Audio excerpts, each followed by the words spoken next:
Ayubowan, Vanakkam. I'm Vioni Dimel. This is Boston Lanka News, bringing you news, views, and entertainment from Boston and USA. Amnesty International intensifies its campaign for an international war crimes investigation in Sri Lanka. Wimal Weerwansa attends the UN sessions to celebrate Buddha Jayanthi in New York. Amnesty International, in a secretive payoff, demand transparency from everybody else. Mahindagamanaya, new film released to mark 2600th anniversary of the Enlightenment of Gautama Buddha. Amnesty International has been campaigning for an international war crimes investigation in Sri Lanka, as Amnesty thinks that there are credible reports that both sides, Sri Lankan government forces and Tamil Tigers, committed gross abuses of human rights and international humanitarian law, including war crimes. The war started in 1983. It ended in May of 2009 with the government's victory over the Tigers. The war was brutal. Both sides, both the Tigers and the government, committed massive human rights abuses. The Sri Lankan government arbitrarily arrested anyone they thought was connected to the Tigers or supported them. Thousands of young Tamil men and some women were tortured and killed. Many were made to simply disappear. The Tigers, on their part, were also responsible for gross human rights abuses. They massacred Sinhalese and Muslim civilians. They also massacred Tamil civilians. They indiscriminately killed people through suicide bombings. They tortured and killed prisoners, and they forcibly recruited child soldiers. Boston Lanka spoke to Mr. Jim McDonald, Amnesty International's country specialist on Sri Lanka. Mr. McDonald, in your view, what should be the next step now that the advisory panel appointed by the UN Secretary General made their report public on Sri Lanka? Amnesty International has received consistent, credible reports that both sides during the war in Sri Lanka, both the government forces and the Liberation Tigers of Tamil Eelam, committed violations of human rights and international humanitarian law, including war crimes, especially during the war's final months. The UN panel's report bolsters and supports these allegations. It is now incumbent on the UN to ensure that an international commission of inquiry is established. The International Commission should collect evidence on the alleged crimes by both sides, determine who did what to whom, and recommend next steps for bringing suspected perpetrators to justice in a timely and transparent manner. Also, other countries should exercise universal jurisdiction to investigate crimes identified in the panel's report and prosecute the perpetrators in their national courts where appropriate. One criticism about the advisory panel is that their findings are based on lots of unsubstantial allegations and confidential sources and submissions of international rights groups, mostly one-sided. What would be your response? The panel's finding of credible allegations of war crimes, crimes against humanity, and other violations of human rights and international humanitarian law is consistent with the Amnesty International's research on the conduct of the war in Sri Lanka by both sides. The credibility of the allegations means that a full investigation is warranted. Only an effective investigation can really determine the facts, and based on that, decisions can be made about prosecution. But the weight of the credible evidence as described by the panel in its report mandates that an effective investigation be conducted. The world cannot continue to ignore its obligation to the victims in Sri Lanka to help provide them truth and justice. The report, in addition to accusing the Sri Lankan government, also accused the LTT of committing war crimes. In your view, if an international inquiry found LTT guilty of war crimes, what's next? How can LTT be held responsible when all their key leaders were dead? Even if the leaders of the LTTE are dead, the actual perpetrators and their commanders bear criminal responsibility. There may also be other leaders who switched sides or surrendered and who could be held accountable. The international investigation must examine all facets of the conflict. In many cases, facts of incidents are disputing or disputed rather, with each side having accused the other of being the perpetrator. The victims and their families have a right to know the truth in each case, and we should do everything possible to ensure they receive justice and reparations wherever possible. Do you see any difference how U.S. handling with the leaders of Al-Qaeda and how Sri Lankan handled the LTT leaders in the fight against terrorism? As the Sri Lanka country specialist for Amnesty International USA, I'm familiar with Amnesty's human rights concerns in Sri Lanka. I am not as conversant with our concerns in other countries, including the United States. With that said, I do not believe that Amnesty International generally engages in comparisons along the lines suggested by your question. We examine each case on its own facts, and we hold every country to the same international human rights standards. I do believe that we issued a statement on May 4th asking the U.S.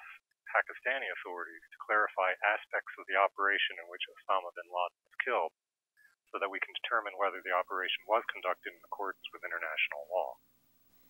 We join with Dr. Trishantha Nanayakkara, faculty member at the King's College, University of London, to find out his views. Dr. Nanayakkara joins us from London. Dr. Nanayakkara, the general feeling among Sri Lankans about this report has been that there is clearly a double standard on how the UN responds to some of the military interventions, operations by the Western countries and military activities of countries like Sri Lanka. Is that a fair criticism? I think it is very fair because, these double standards have been there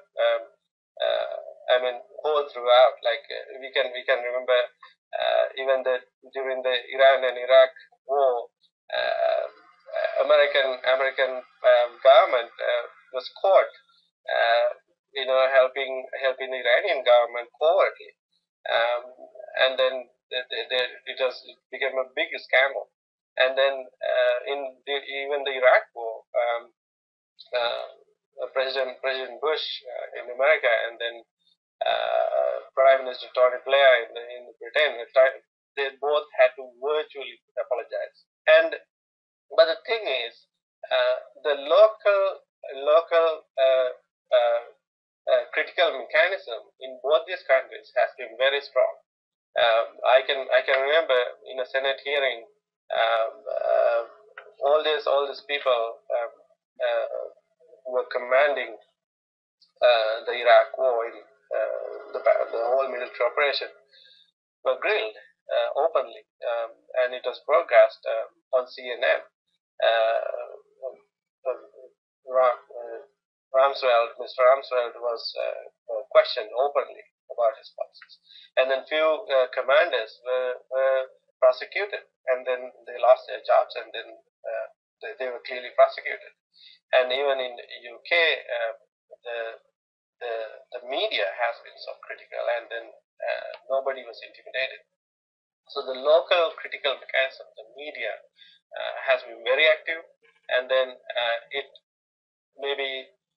did not warrant a huge UN action. But on the other hand, we have to remember that these are superpowers, and due to some reason, 5 countries in this world have veto rights with the United Nations Security Council, and due to their military power, and they can do anything. This is an asymmetric international political landscape. We have to live with that. But it does not mean that these countries can maintain this duplicity of engagement in the international politics.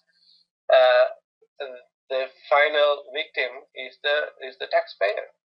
The taxpayer has to bear the burden. The duplicity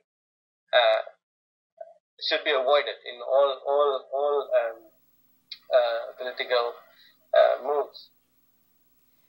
Thank you, Dr. Nanayakkara. That was Dr. Nanayakkara from London. Minister Wimal Weerwansa represented the Sri Lankan government in the Buddha Jayanthi ceremony that was held on May 16th in the United Nations building in New York. This special event was organized by Sri Lanka's permanent mission to mark the 2600th anniversary of the Enlightenment of Gautama Buddha and to recognize the day of Vesak as millions of people across the globe celebrate the birth, enlightenment, and passing of Gautama Buddha. Paying tribute to the Buddha's teaching at the event, the UN Secretary General Ban Ki-moon said, "Buddhism and the United Nations share the goals of peace, dignity, and human rights for all people." The Buddha's teachings may be 26 centuries old, but they are as powerful as ever today, Mr. Ban said, addressing the gathering. Addressing the event, Minister Weerwansa said, "An open mind is needed to understand Buddha's teachings." The special event themed around building peace was organized by the Sri Lanka's Permanent Representative to the United Nations, Dr. Palitha Kohona, in cooperation with the permanent missions of Bangladesh, Bhutan, Cambodia, China, India, Japan, Laos, Mongolia, Myanmar, Nepal, Pakistan, the Philippines, Korea, Thailand, and Vietnam. Human rights group Amnesty International has paid more than £800,000 in a secret payoff to its former chief and its deputy leader, who quit at the same time in December 2009. This was revealed by the UK online news edition in February this year. The scale of the payments throws a harsh light on the group's management decisions. Amnesty International raised donations from the public for its campaigns on human rights issues. Mr. MacDonald, according to press reports, Amnesty has paid more than £500,000 in a secret payoff to its former chief and another £300,000 to its deputy leader, who quit at the same time in December 2009. For the sake of the transparency, could you please comment on that, as Amnesty raised money from the general public to its campaign? The chair of Amnesty International's International Executive Committee has publicly stated that the payments made in this case were a unique situation, and that none of the current employees, including the new Secretary General of AI, are on the same terms that applied to Ms. Irene Khan. I also understand that Amnesty's new Secretary General has initiated a process to review AI's employment policies and procedures to ensure that such a situation does not happen again. Thank you, Mr. MacDonald. That was Jim MacDonald from Chicago. Sri Lanka Getting the Buddhism is the theme of the new film Mahindagamanaya, now showing in Sri Lanka. The film was released on Vesak Day to coincide with 2600th anniversary of Buddha Jayanthi. The film captures the story of Mihidu Thero visiting Sri Lanka from India. This major production was done with the expense of about Rs 80 million.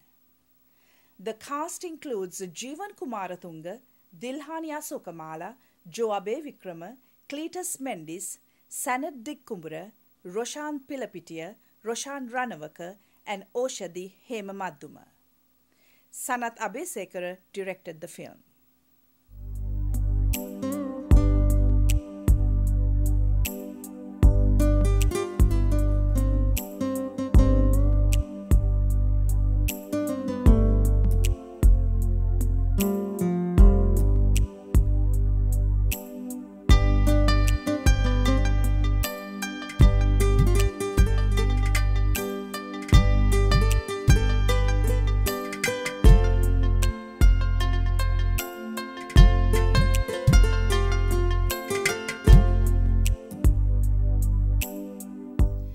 Concludes our news edition.